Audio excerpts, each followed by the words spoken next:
پټۍ کې ځای راکړو. زه د هغې ډېر زیات مشکور یم. ملګرو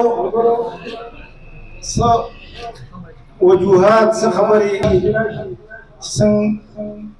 زما ورور خبره وکړله په ړومبي دغه کې چې د دوه ورونو په خپل کور کې یو خبره راځي، خو شاید چې په هغې کې به غلطیانې موږ خپلې وګڼو، ځکه که په دې علاقه په دې چاپېرچل کې چا هم د عوامو د بلایۍ، د عوامو د ښېګړې او د دې غریب عوامو د راوچتولو کوشش کړی دی، نو الله ګواه دی چې هغه هر سړي په خوله باندې ده چې هغه ملي مشر آفتاب احمد خان شیرپا صاحب دی. نن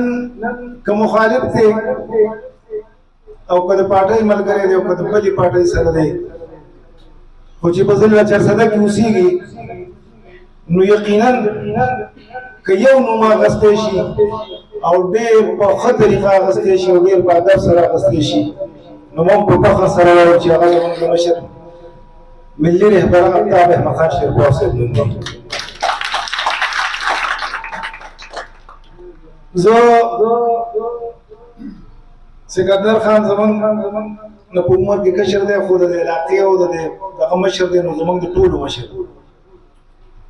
دا ورته یقین کوم څنګه چې ورسره ملاقات شوی چې نه څه په ډیمانډ راغلي وو نه به د نه څه، بلکل زموږ چې څومره وسې د پارټۍ د پرمختګ دپاره د پارټۍ د اوچتولو دپاره به موږ به خپل کردار ادا کوو. خو یو خاص بیانم چې زموږ د علاقه که تاسو په نظر واچو او بدقسمتي دا وه چې ستاسو په حلقه کې نه وه، ستاسو په هغه کې نه وه، نو زموږ د حلقه ډېره وروسته پاتې شوې ده. که د ذات خبره وه نو شاید کله به هم زه تاسو ته ونه وایم، خو د حلقې لپاره د دې خلکو د غریب ولس لپاره به زما ضرور دا خواهش وي، دا به مې سکندر خان ته ریکویسټ وي چې الله که تاسو کامیاب کړل او انشاءالله کامیابي ستاسو ده، نو د دې غریبې خاورې د دې غریبې حلقې دا کوم چې ځپلي شوي وروڼه دي، نو اجتماعي طور په د دې لپاره څه کېدی شي، ځکه چې سکندر خان زموږ حلقه نن سبا خصوصا بیا زموږ د ایریا چې کومه ده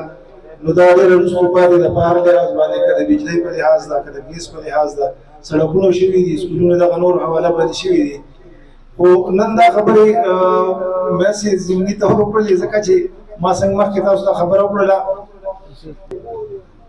دا مشر د احساناتو زه وایم چې څوک هم د هغې بدل نشي ورکولی، دا د دې په موږ حق دی چې موږ دې په قومي وطن پارټۍ کې یو، قومي وطن پارټۍ زموږ کور دی، مخکې مو اوس هم دی انشاءالله بیا به